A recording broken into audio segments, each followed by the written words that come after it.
What's going on, guys? Jacob Worth back here with another video of Jacob's Life in Vegas, coming to you guys from the Hoover Dam here in southern Nevada on the Nevada and Arizona border.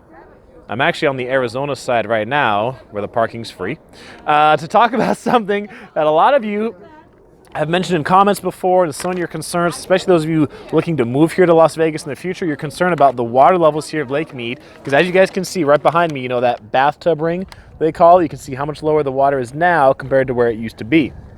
So a lot of people are worried about, the growth of Las Vegas. It's growing so fast, and there's so many people coming here, but they feel like there's not enough water, for the people who live here now. So what's going to happen in the future, if this water here gets lower? So this video is actually a little bit different because I'm doing it as a collaboration. Last year I watched a video one time that was called Nevada versus Utah, and it was a really interesting comparison video, and it was done on a channel called Mr. Beat. So Matt Beat, that is his name, is the owner and operator of the channel Mr. Beat, where he talks about a lot of history stuff, a lot of content, that's history related. And, I started watching his channel. I really enjoyed it. I actually became one of his Patreon supporters. So, he and I are actually doing a collaboration on this topic here. So if you guys want to check out the video that he's done, I'll either link it up here and I'll link it down in the description below. You guys can go check out his channel. Be sure to subscribe if you like talking about stuff like this or other history stuff. In the future, he's got all kinds of cool stuff on his channel that you guys are going to find interesting. So talking about Lake Mead here.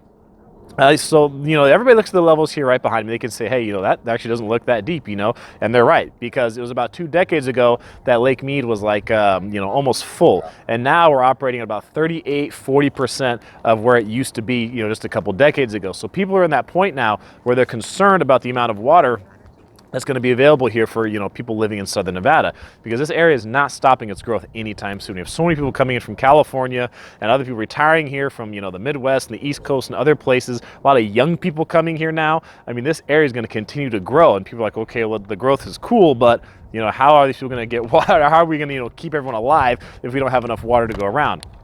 So I'm going to talk about this. I got a lot of stuff written down I want to share with you guys here, about Lake Mead. The first thing I'll tell you guys is people think, that like Lake Mead, being here in Nevada on the Nevada-Arizona border, it really just involves these 2 states, but it's actually not true. There are 7 states, plus actually just like a couple parts of northern Mexico that actually draw water from Lake Mead.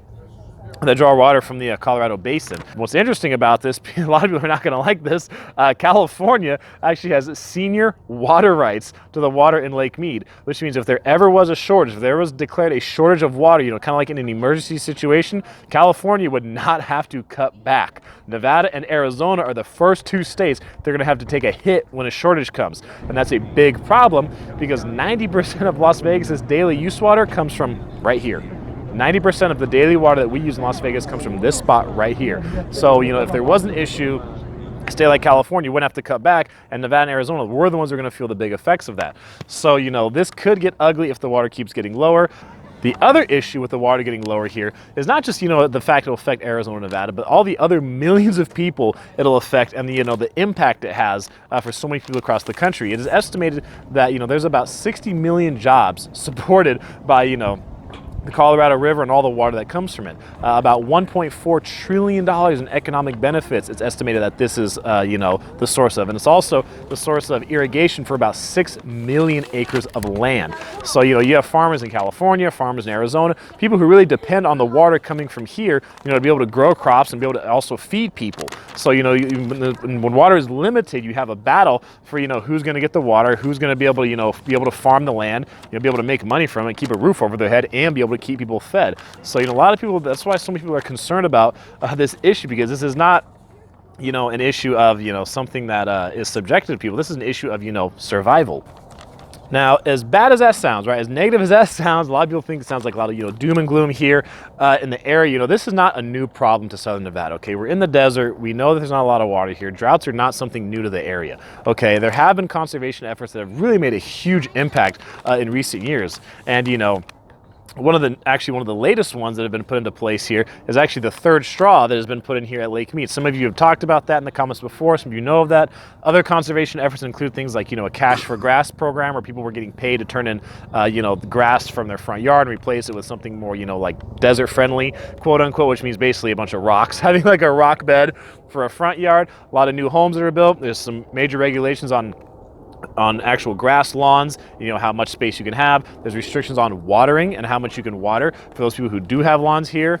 And one interesting thing too, for those people that actually live in homes here, is actually it's your indoor water that gets recycled. So water you use, you know, when you're just filling up, you know, a glass of water, you're gonna drink it. If you dump the rest down the drain, that water actually does get recycled and it gets reused again. The big concern when it comes to water is the water that doesn't get recycled. So when people use water, you know, to water their grass, right? To water their plants or water outdoors, anything like that where it's outdoor water that, you know, doesn't get recycled. That's the big concern is, you know, what do we do with that water? How do we, you know, conserve and minimize the amount of that water that's getting used? You know, because when people use water in their homes, it gets recycled, it gets put right back. That's not the big issue. So, you know, there are some other topics, or I should say other suggestions of what to do when it comes to, you know, trying to conserve water and what we can do to help solve the water problem here. The big one and the most controversial one and the one that's been going on for the longest amount of time that, you know, a lot of people in Nevada are not happy with is a $15 billion project that would build a pipeline from, you know, over here, Lake Mead, Hoover Dam, right, for the Las Vegas area, a pipeline that would go all the way out to Baker, Nevada. Okay, Baker, Nevada is basically almost on the border of Nevada and Utah. So they want to take a whole bunch of water hundreds of miles away from eastern Nevada, which of course people up in eastern Nevada are not happy about. That's the plan, to take water from up there to try to get more water for the Las Vegas area down here.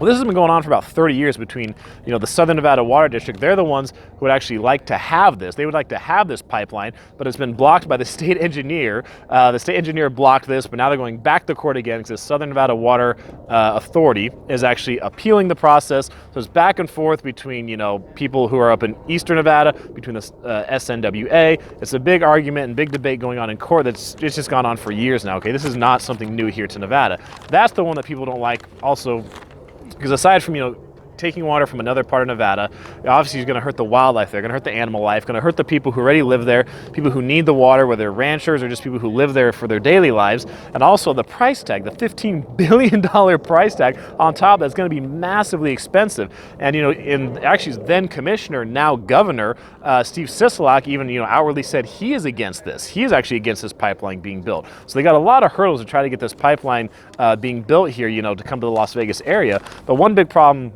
you know, say we get that pipeline built. Even if we do get that built, okay, that could be another source of water. But if Lake Mead doesn't come back up, if we don't get through the drought here, if the drought doesn't stop, then okay, that another source of water will last us for a while. But then, okay, what do we do when that's gone? Right? What do we do when the next problem has? That might kick the problem down the road. But, you know, that's where the big concern comes from people, and that's why a lot of people aren't happy with, you know, the amount of people moving here to the area because we don't think it's sustainable.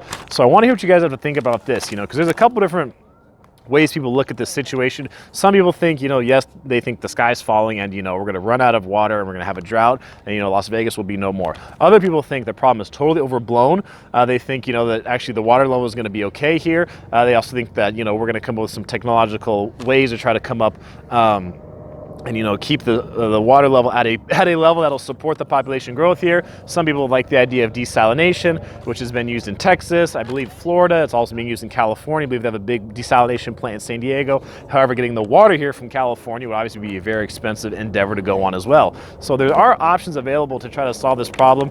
I don't have the perfect answer. I don't think anybody has the perfect answer, but I do want to hear what you guys have to say down in the comments below. You know, when it comes to the growth of Vegas, like, will Vegas's growth, you know, be its own worst enemy? Will its growth be its downfall? Will we get too big, or, you know, we have to ration off water even more? Because Vegas has already done a lot to try to conserve water in recent years. Even while the population was growing, they're actually able to keep the water use about the same in the areas. They've made a lot of progress with it, but then again, if we don't get more water here, you know, how long can we keep going? How long, you know, can that last before we get to a point where, you know, we're really caught between a rock and a hard place? So I want to hear what you guys have to say about this. Please be sure to go check out Mr. Beat's video on the topic. Remember, up here in the eye or down below, check out the link, subscribe to his channel. He's got a lot of awesome content over there as well. I appreciate you guys watching this one. I'm Jacob. This is My Life in Vegas.